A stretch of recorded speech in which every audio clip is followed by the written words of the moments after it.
हमारे political party के जो मैनिफेस्टो होते हैं वो जनता को एक ड्रीम दिखाते हैं कि हम ये करने वाले हैं। अभी तो बिहार में 10,000 दिया है। अभी बीजेपी पे बिहार की जनता का बहुत बड़ा उधार है। विपक्ष कभी ड्रामा नहीं करता। विपक्ष ड्रामा करने वालों को रोकता है कि आपने जो मैनिफेस्टो में जो बातें कही हैं उन बातों को पूरा करिए।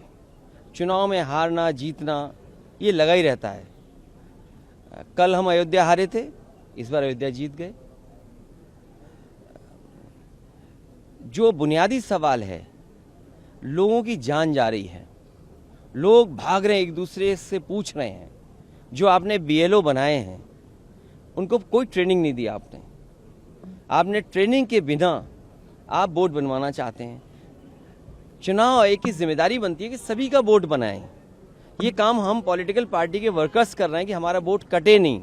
सोचिए कितना विरोधाभास है कि हम पॉलिटिकल पार्टी के लोग प्रयास कर रहे हैं कि हमारा वोट न कटे, काटा न जाए, क्योंकि बीजेपी का हर काम, हर फैसला चुनाव आयोग के माध्यम से ये है कि इनका वोट काटा जाए।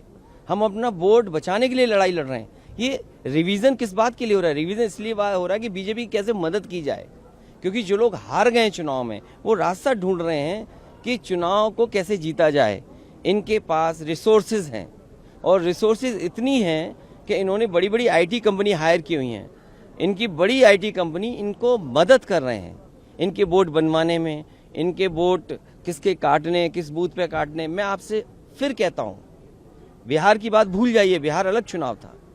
यूपी में जो दिखाई दे रहा है या वेस्ट बंगाल में जो दिखाई दे रहा है वो यही दिखाई दे रहा है कि बीजेपी की रणनीति है कि जिन बूथों पर विपक्ष जीता है उन बूथों पर सबसे ज्यादा वोट काटा जाए।